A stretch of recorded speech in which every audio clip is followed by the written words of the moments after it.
Captain James Reed stood alone on the observation deck, his worn uniform hanging loose on his frame. Through the viewport, the twisted metal remains of orbital shipyard Delta drifted silently against the backdrop of stars. Just 3 days ago, it had been humanity's largest and most advanced shipbuilding facility. Now it was just more debris in Earth's crowded orbit. "Captain Reed," a voice called from behind him. "The Admiral is waiting." Reed turned to face the young officer, whose name tag read Morris. The boy couldn't be more than 20, too young to remember what peace felt like. "Tell him I'll be there shortly," Reed said, his voice rough from lack of sleep. After the messenger left, Reed took one last look at the destruction. The Dominion had struck without warning, as was their way. Their black ships had appeared suddenly, destroyed the shipyard, and vanished before Earth's defense fleet could respond. It was the same story across 3 star systems, human colonies falling one by one, outposts going silent, supply lines cut. At current estimates, humanity had perhaps 6 months before total defeat. Reed straightened his collar and headed for the war room. "Gentlemen, ladies, what I'm about to share doesn't leave this room," Admiral Hobbs said as the heavy doors sealed shut. The war room was Spartan, just a round table with 12 chairs, most now empty. Reed counted only 5 other officers besides himself and the Admiral. Hobbs was a tall man with a shock of white hair who had commanded respect even before the war. Now, with half the Admiralty dead, his word was practically law. "Our intelligence suggests we have approximately 3 months before the Dominion discovers Earth's location," Hobbs continued. "When that happens, they'll bring their full fleet. And as you all know, we don't have the ships to stop them." The room was silent. They all knew the numbers. The Dominion had destroyed 3 United Fleet carriers in the Battle of Proxima Centauri without losing a single vessel. Hobbs pressed a button, and a hologram appeared above the table, the blueprint of a ship unlike any Reed had ever seen. It was angular, almost predatory in its design, its hull a deep black that seemed to drink in the light. "This is Project Nemesis," Hobbs said, "designed by Dr. Anna Wells and her team over the past 5 years. The Dominion's technology is decades ahead of ours in conventional terms, so Dr. Wells went unconventional." A woman stepped forward from the shadows in the corner of the room. Dr. Wells was middle-aged with short gray hair and eyes that seemed to calculate everything they saw. "Project Nemesis uses dark matter technology," she explained. "The same technology the Galactic Council banned 40 years ago after the city disaster." Reed felt a cold weight in his stomach. The city disaster had wiped out an entire solar system when a dark matter experiment went wrong. "The ship design is revolutionary," Dr. Wells continued, "but its most unique feature is its control system. Conventional crews are too slow to manage the energy flows involved, so Nemesis requires direct neural integration with its commander." "Neural integration?" asked Commander Patel, a stocky woman with a reputation for straight talk. "You mean plugging someone's brain into the ship?" "In simple terms, yes," Dr. Wells replied. "The pilot doesn't just control the ship, they become the ship. Their consciousness expands throughout the vessel's systems." "And what happens to the pilot during this process?" Reed asked. Dr. Wells met his gaze steadily. "The integration is permanent, and the risk of mental dissolution is significant. But if successful, the result would be a warship with human intelligence and reaction times thousands of times faster than any conventional vessel." Admiral Hobbs spoke again. "I won't order anyone to volunteer for this. The procedure has never been tested on humans. But without Nemesis, Earth falls. It's that simple." The room was silent for a long moment. Reed thought about his wife and daughter, killed when the Dominion attacked the New Mars colony. He thought about the billions of people on Earth who didn't know how close extinction loomed. "I'll do it," he said. All eyes turned to him. "Captain Reed," Hobbs began. "With respect, sir, I'm the logical choice. I've logged more flight hours than anyone else here. I scored highest in the neural responsiveness tests last year. And I have. He paused. I have nothing left to lose. Dr. Wells studied him with those calculating eyes. The pain will be considerable, Captain. Reed met her gaze. Pain is temporary. Extinction is forever. 3 days later, Reed stood in the hidden asteroid facility, codenamed Anvil, staring up at the beginnings of what would become Nemesis. Construction drones swarmed around a growing skeleton of dark metal, their welding lights flashing like stars. Dr. Wells approached, holding a tablet. We've reviewed your medical scans, Captain. Your neural architecture is compatible, but I need to be clear about something. She lowered her voice. The person who enters this process won't be the same person who comes out the other side. Parts of you will remain, but much will change. Reed nodded. I understand. Do you? She studied his face. We're asking you to become something that has never existed before. Not fully human, not fully machine. Reed looked back at the growing ship. The Dominion gave us no choice. They want to wipe us out simply because we expanded into their territory. Territory they hadn't even visited in 1,000 years. They don't negotiate.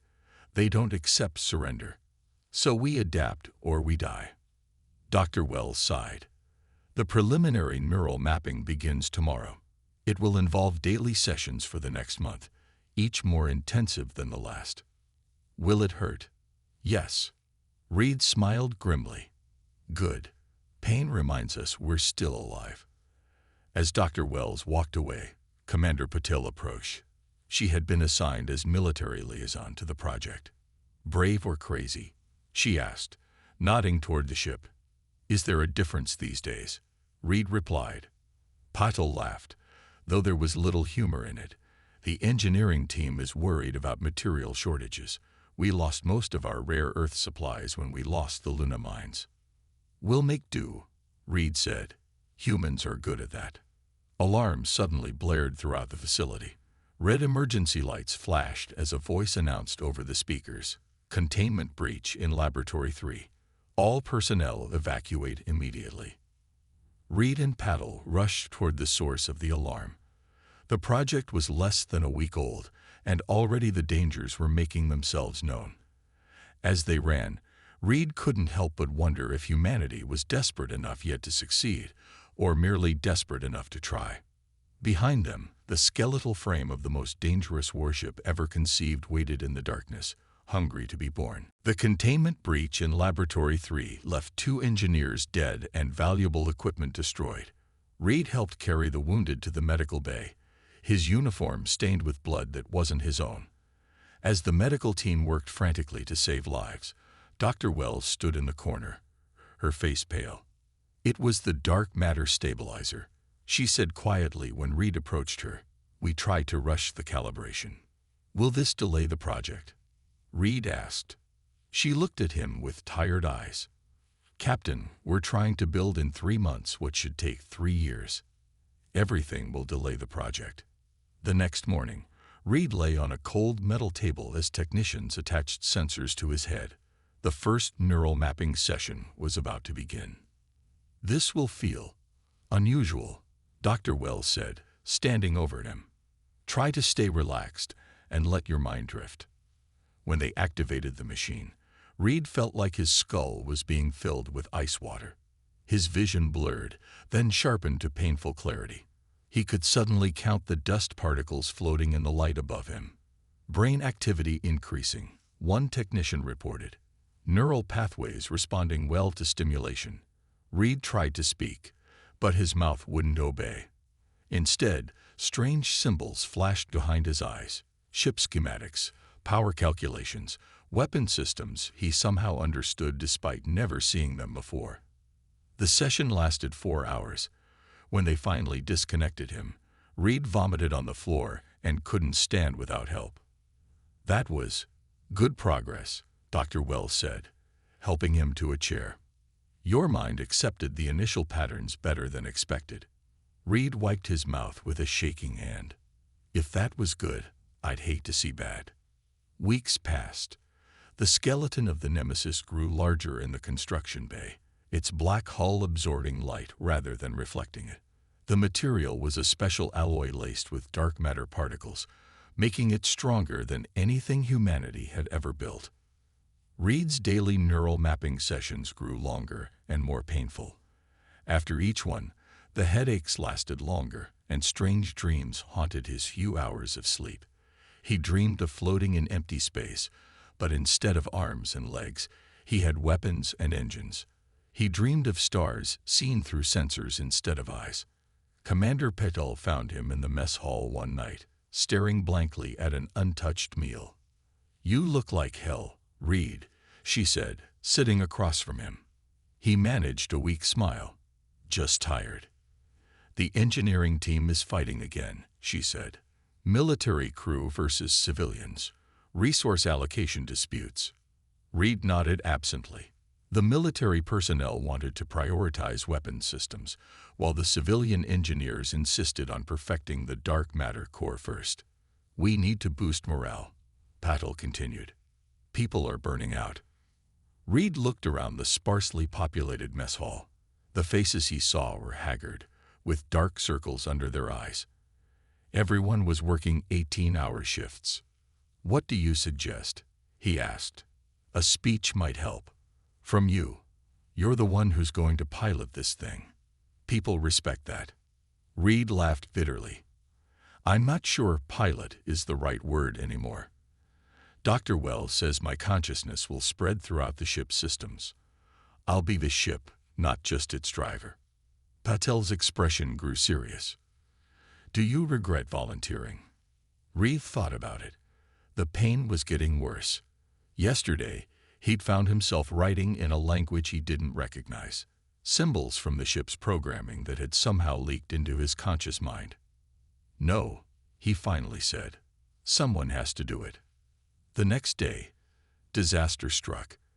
An explosion rocked the facility, killing 17 workers and destroying months of work on the rear section of the ship. Security footage revealed the cause: sabotage by a technician named Harris, who had been secretly working for the Dominion. Before security could apprehend him, Harris took his own life, but not before transmitting a message on an encrypted channel. No one knew exactly what information had been sent, or if the Dominion now knew the location of the Anvil facility. Admiral Hobbs called an emergency meeting.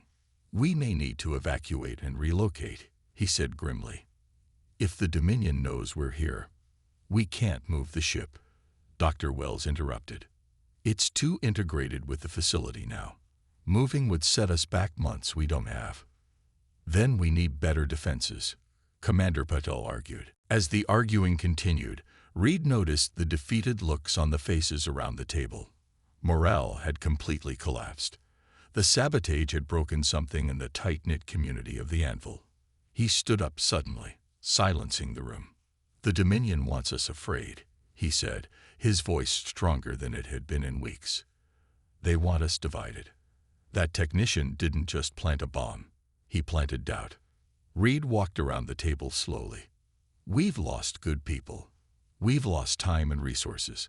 But we haven't lost what matters most: our determination. Humanity has always survived against the odds. When our backs are against the wall, that's when we're most dangerous." The room was completely silent now. "I go into that neural chamber every day, and yes, it hurts. But I do it because I believe in what we're building here. Nemesis isn't just a ship. It's humanity's refusal to be extinguished." His voice grew firmer. "So we don't relocate. We don't give up. We work harder, we work smarter, and we finish what we started." After the meeting, Dr. Wells pulled Reed aside. "That was quite a speech," she said. "But there's something you should know." She led him to her private lab and sealed the door. "I've been running new calculations," she said, showing him a series of complex diagrams. "The damage to the rear section actually gives us an opportunity. I can redesign those systems to channel more power from the dark matter core, making Nemesis significantly more lethal." Reed studied the diagrams. "What's the catch?" Dr. Wells hesitated. "The neural load will be greater. The integration process will be more painful, and the risk of complete personality dissolution increases by about 40%. And if we don't make these changes, we might survive a skirmish or two. But against the full Dominion fleet, she shook her head. Reed looked at the blueprints again. Do it. Don't tell the others about the increased risk. Captain, they have enough to worry about, Reed said firmly. This is my burden to carry. As Reed walked back to his quarters that night, he felt a strange sense of peace.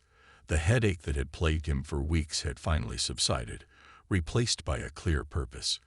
Whether human or ship or something in between, he would protect Earth, whatever the cost. The day of neural integration arrived with grim finality. Just 1 week remained before the Dominion fleet was expected to discover Earth's location. The massive black hull of the Nemesis dominated the construction bay, its angular form seeming to bend the light around it. Workers moved silently in its shadow, making final adjustments to systems that had been built in haste, but with desperate dedication. Captain Reed stood before a small mirror in his quarters, hardly recognizing the man who stared back. 3 months of neural mapping had changed him. His face was thinner, his eyes sunken but strangely bright. The headaches had stopped 2 weeks ago, replaced by odd sensations, moments when he could swear he felt the vibration of the facility's power core or heard the whispers of the ship calling to him. A knock at his door interrupted his thoughts. "It's time, sir," said a young technician whose name Reed couldn't remember. Names had become difficult lately, as if his brain was making room for other types of information. Reed nodded and followed without speaking. In the main hangar, a small crowd had gathered to witness the historic moment.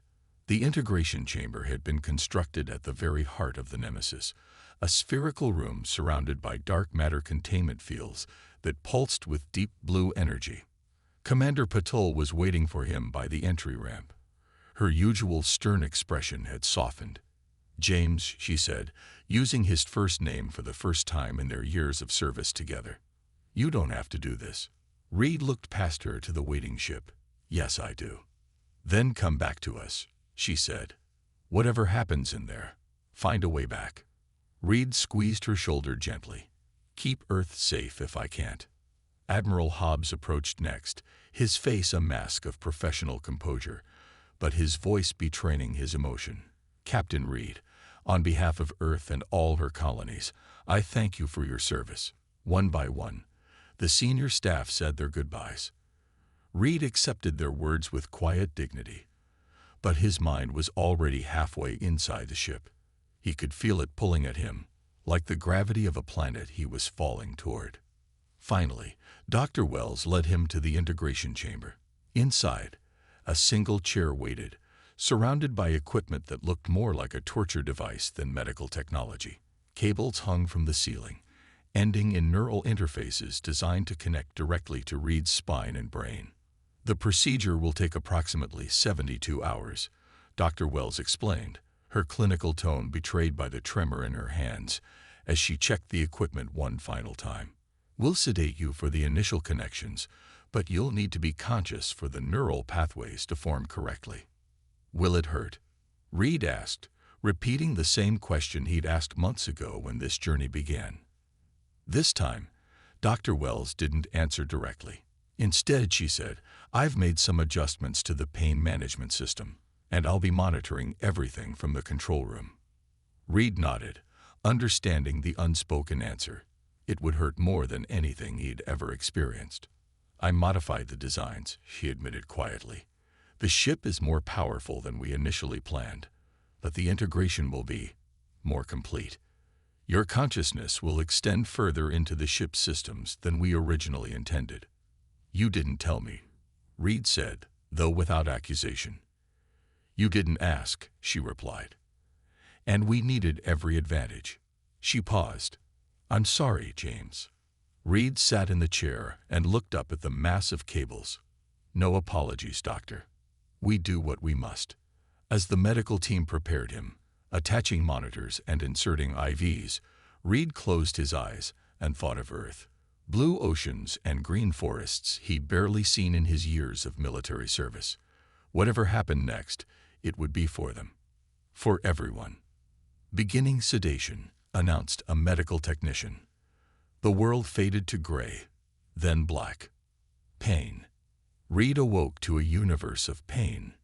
It flowed through him like liquid fire, racing along nerves that felt stretched across vast distances. He tried to scream, but couldn't find his mouth. He tried to thrash, but couldn't locate his limbs. Neural pathways forming at 200% expected rate. He heard someone say, the voice seeming to come from both far away and inside his own head simultaneously. "Power fluctuations in Section 3, said another voice. His heartbeat is dangerously elevated. Reed tried to focus. Where was his body? He could sense something all around him. Vast systems of power and information. Weapons dormant but hungry. Engines waiting to burn.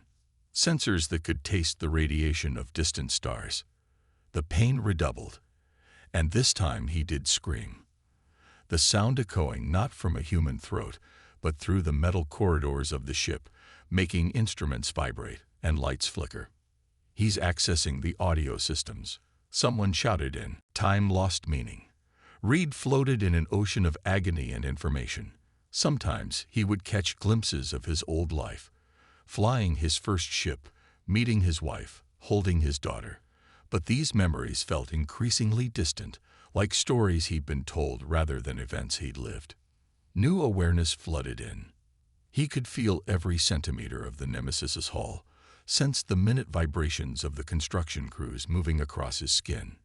He became aware of the facility's power grid, the life support systems, the defensive arrays, all connected to the ship's computers, all now part of his expanded consciousness. For 72 hours, Reed screamed.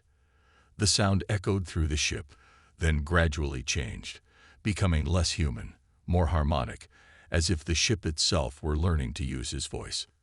And then, suddenly, silence. In the control room, Dr. Wells and Commander Paddle stared at the monitors in alarm. "All vital signs have flatlined," a medical technician reported. "No brain activity detected on standard scans." "Captain Reed." Dr. Wells called into the microphone. "James, can you hear me?" Silence stretched for one heartbeat, then two. Then, one by one, the ship's systems began to activate. Displays lit up across the control room, showing diagnostic information, sensor readings, weapons status, all coming online without anyone's command.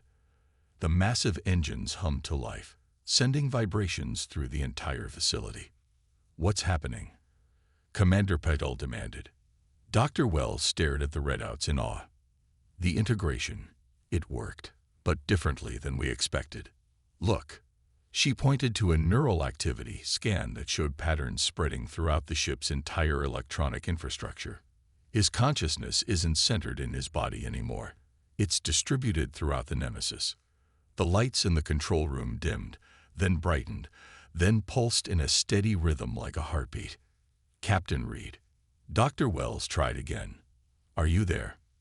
This time, the response came not through the communication system, but through the ship itself.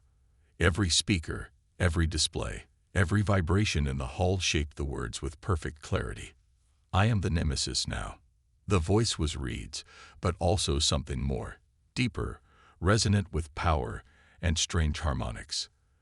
Through the viewport, the crew watched in astonishment as the massive warship detached from its moorings without the use of thrusters, moving by will alone. "The neural integration is complete," Dr. Wells whispered. "God help us all." Alarms blared throughout the Anvil facility. The long-dreaded moment had arrived 2 days earlier than expected. Dominion scout ships had been detected at the edge of the asteroid field. 3 Dominion cruisers approaching from Sector 7, reported the sensor officer in the command center. "They'll reach us in 20 minutes. Admiral Hobbs turned to Dr. Wells. "Is the Nemesis ready?" Before she could answer, the ship's voice filled the room. "I am ready." It was still disconcerting to hear Reed's voice coming from everywhere at once. In the 2 days since the integration, the ship had been learning to use its new systems, but had not yet tested weapons or engaged in combat. "The evacuation shuttles need more time," Commander Patel said. "We have over 400 personnel to transport." Dr. Wells looked at the main view screen where the Nemesis now hovered just outside the facility. Its black hull seemed to shift and flow, absorbing sensor scans rather than reflecting them. "Captain Reed. I mean, Nemesis," she corrected herself. "Many of your weapon systems haven't been fully calibrated. The dark matter core has never been tested at combat power levels. The enemy doesn't care about test results." The ship responded. "Begin your evacuation. I will engage the Dominion vessels and draw them away from your position." Admiral Hobbs nodded grimly. "Do it." Inside the Nemesis, Reed's consciousness expanded through the ship's systems. He could no longer feel his human body, which remained in the integration chamber, sustained by medical equipment but empty of mind. Instead, he experienced the ship as his new body, powerful, vast, and hungry for battle. Reed/Nemesis moved away from the Anvil facility, accelerating with a grace impossible for a vessel of its size. As he approached the edge of the asteroid field, Reed extended his awareness through the sensor arrays, tasting the vacuum for signs of the enemy. There they were, 3 Dominion cruisers, their hulls gleaming a metallic purple under the distant sun.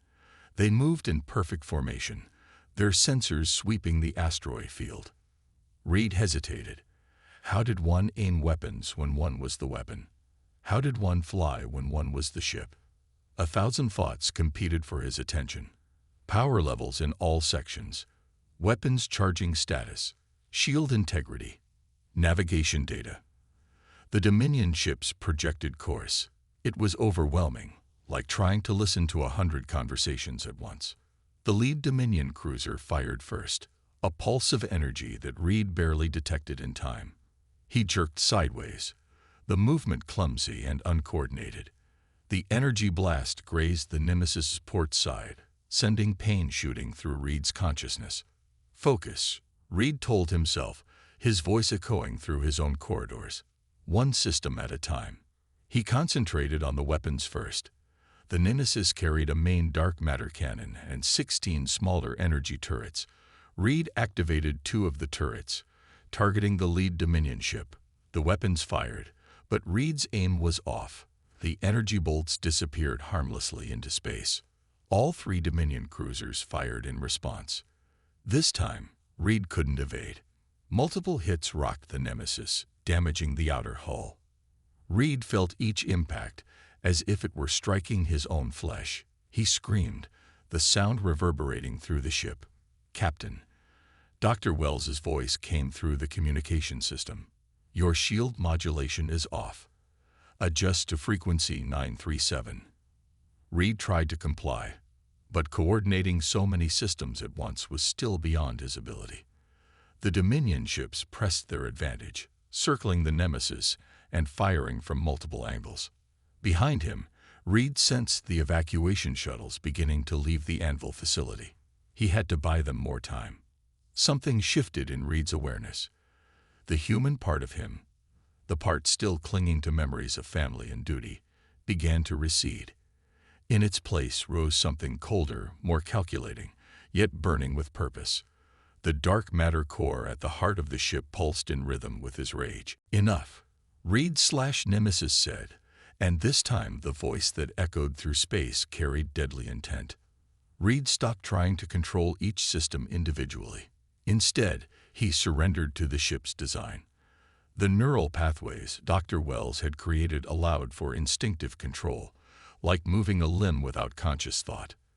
The Nemesis responded instantly. It spun with impossible speed, bringing all weapons to bear on the lead Dominion cruiser.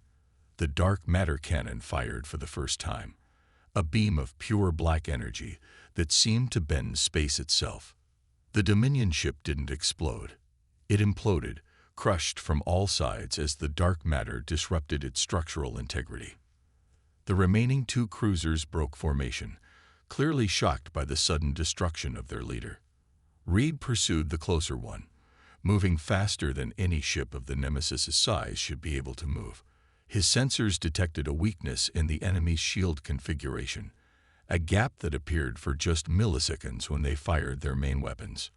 Reed timed his attack perfectly. The moment the Dominion ship fired, Reed launched a surgical strike through the momentary gap. The enemy cruiser's engines went dark, and it began to drift. The third Dominion vessel turned to flee. Reed felt a surge of predatory satisfaction. His sensors could detect the enemy ship's communication attempts. They were sending data about the Nemesis back to the main Dominion fleet. "Let them know what's coming for them," Reed whispered to himself. He allowed the damaged cruiser to escape, then turned back toward the Anvil facility. On his sensors, he could see the last evacuation shuttles departing. Among them was one carrying Dr. Wells and a command staff. "Nemesis, this is Dr. Wells." Her voice came through the communication channel. "Your performance was beyond our expectations, but I'm detecting concerning fluctuations in your neural patterns. The dark matter core responds to your emotional state. When your anger peaked during combat, power output increased by 300%. Reed considered this. He had felt it, the rush of power that came with rage, the way the ship's systems burned brighter when fueled by human emotion. "Is that a problem, Doctor?" he asked. There was a pause before she answered. "It could be. The boundary between you and the ship is dissolving faster than we anticipated. Your human neural patterns are being altered." Reed focused his sensors on the retreating Dominion ship. "Good," he said simply. "James," Dr. Wells said, her voice softer now. "Are you still in there?" The question hung in the void between them. Reed searched within his vast new consciousness for the answer. Memories of his human life felt increasingly like data he had accessed rather than experiences he had lived. "I am here," he finally replied. "But I am becoming what Earth needs me to be." As the evacuation fleet jumped to light speed toward Earth, Reed/Nemesis remained at the Anvil facility, absorbing the remaining supplies and completing self-repairs. The Dominion would return soon, in greater numbers. And when they did, the most dangerous warship ever built would be waiting. Earth hung like a blue jewel against the blackness of space. Around it, the remnants of humanity's once proud defense fleet gathered, 19 ships of various sizes, many damaged, all that remained after months of devastating losses. They formed a protective ring around the planet, a last line of defense against the approaching doom. Admiral Hobbs stood on the bridge of the USS Dauntless, his face grim as he studied the tactical display. Long-range sensors had detected the Dominion Armada entering the solar system. 30 capital ships, each one larger and more powerful than anything in the human fleet, were moving in perfect formation toward Earth. "We can't stop them," Commander Patel said quietly beside him. "Not with what we have." Hobbs nodded. "We can make them pay for every inch." The Admiral activated the fleet-wide communication channel. "All ships, this is Admiral Hobbs. The enemy will reach our position in 3 hours. Today we fight not just for our own lives, but for the survival of our species. Hold the line. No retreat." As he finished speaking, sensor alarms blared across the bridge. "Sir," called out the sensor officer, "something's coming in fast from the outer system." Hobbs turned to the main view screen. A dark shape was moving toward them at impossible speed, crossing the distance from Jupiter's orbit in minutes rather than hours. "Is it Dominion?" Hobbs demanded. The sensor officer shook his head in confusion. "No, sir. It's the Nemesis." A collective gasp swept through the bridge. The black warship decelerated as it approached Earth's orbit, moving with a grace that belied its massive size. The communication system activated without command, and Reed's voice, deeper now, with strange harmonic undertones, filled the bridge. "Admiral Hobbs, Earth Defense Fleet. I have returned." Hobbs couldn't help the smile that broke across his face. "Captain Reed, your timing is impeccable." "I am no longer simply Reed," the ship responded, "but I remember my oath to protect Earth." From the science station, Dr. Wells studied the readings with growing concern. The Nemesis had changed since they'd last seen it. The hull seemed to shift and flow like liquid metal, and the energy signature from the dark matter core was unlike anything she'd ever recorded. "What happened out there?" she asked over the channel. "I evolved," the Nemesis replied simply. "After you left, I completed the integration process. I discovered abilities Dr. Wells never designed. Abilities that emerged from the union of human consciousness and dark matter technology. To demonstrate, the Nemesis suddenly vanished from its position, then reappeared 10,000 kilometers away. "Spatial folding," the ship explained. "I can bend space for short jumps. I can also predict enemy actions seconds before they occur, and channel dark energy through my hull to absorb damage." Dr. Wells shook her head in amazement. "The theoretical applications alone." "There's no time," Hobbs interrupted. "The Dominion fleet will be here soon. Can you help us fight them?" There was a pause before the Nemesis responded. "I can do more than fight. I can end this war. But I need the fleet to protect the civilian evacuation ships if my plan fails." "What plan?" Hobbs asked. "The one with the highest probability of success," the Nemesis answered, its tone now cold and calculating. "Admiral, deploy your ships in formation Delta 6. I will engage the Dominion fleet directly." The Dominion Armada emerged from Lightspeed in perfect attack formation. 30 ships arranged in a three-dimensional spearhead. Their hulls gleamed purple-black under the light of Sol, weapons already charging. The lead ship, twice the size of the others, and bearing the marks of the Dominion High Command, broadcast a message on all frequencies. "Humans of Earth, your resistance ends today. Surrender and accept extinction with dignity." Admiral Hobbs stood on his bridge, watching the overwhelming force approach. He opened his mouth to give the order to engage when another voice cut across all channels. "This is the USS Nemesis to Dominion Fleet. Earth is under my protection. Retreat or be destroyed." The Dominion ships paused, clearly surprised by the unexpected challenge. Without waiting for a response, the Nemesis accelerated directly toward the center of the Dominion formation.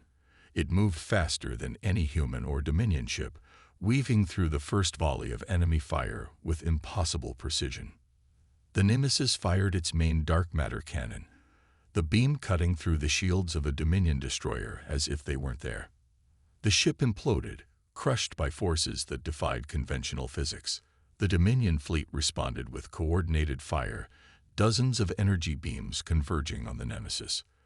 But the Black Warship performed another spatial fold, disappearing from the point of impact and reappearing behind the enemy formation. 2 more Dominion ships fell to the Nemesis's weapons before the aliens adjusted their tactics, spreading out to prevent the human ship from targeting them in groups. Deep within the Nemesis, Reed observed the battle with cold clarity. His human memories had faded further, becoming distant echoes overshadowed by the vast awareness of the ship. But something remained. A core of human determination, a spark of the man who had volunteered to save his species. As the battle raged, Reed noted with detached interest that the Dominion ships were adapting. Their weapons were becoming more effective, their formations more resistant to his attacks, and the dark matter core was approaching critical limits. Sustaining this level of combat was draining the ship's resources faster than expected. A concentrated attack from 5 Dominion cruisers breached the Nemesis's outer hull. Reed felt the damage as distant pain, watching system failures cascade through his awareness. "Nemesis, pull back." Admiral Hobbs ordered over the communication channel. "The evacuation ships need more time." Reed scanned the battlefield. He had destroyed 7 Dominion ships, but 23 remained, including the command vessel. At current combat efficiency, the Nemesis would be destroyed before eliminating the entire enemy fleet. A new calculation presented itself, one with a 97.8% probability of success, but at total cost. For a moment, Reed hesitated. Deep in what remained of his human consciousness, faces appeared, his wife and daughter, long dead. Commander Patel's determined expression, Dr. Wells's calculating eyes hiding her guilt and concern. "Admiral Hobbs," Reed transmitted, "It has been an honor to serve with you." "Reed, what are you?" The Nemesis performed one final spatial fold, reappearing at the heart of the Dominion formation, directly alongside the command ship. Before the enemy could react, Reed initiated the dark matter cascade, a controlled collapse of the core that Dr. Wells had specifically designed to be impossible for Earth. Reed said, his voice echoing across all frequencies, "By blood and bold will." The Nemesis's hull began to glow with black energy as the dark matter core destabilized. The Dominion command ship attempted to retreat, but it was too late. Space itself seemed to warp and bend around the Nemesis. Then, with a silent flash that sensors across the solar system would record but never fully explain, the Nemesis, the Dominion command ship, and 6 nearby enemy vessels vanished into a localized singularity that collapsed upon itself a moment later. The remaining Dominion ships, suddenly leaderless and witness to a weapon beyond their understanding, broke formation. One by one, they jumped to light speed, retreating from the solar system. On the bridge of the Dauntless, Admiral Hobbs watched in silence as the enemy fled. Beside him, Dr. Wells wiped tears from her eyes. Could he have survived? Commander Patel asked quietly. Dr. Wells shook her head. No human could survive that. No ship either. Yet 3 days later, as Earth began the long process of rebuilding, a faint signal was detected from the distorted region of space where the Nemesis had disappeared. Irregular pattern, repeating endlessly, a perfect match for Captain James Reed's brainwave signature. Some said it was just radiation echoes. Others believed it was something more. That somehow, in some form beyond human understanding, the consciousness that was once a man and then a warship continued to exist, watching over the species he had sacrificed everything to save. On the 1-year anniversary of the battle, humanity unveiled a memorial in orbit above Earth, a simple black obelisk bearing the words, "Captain James Reed and the USS Nemesis. By blood and bold will, humanity endures."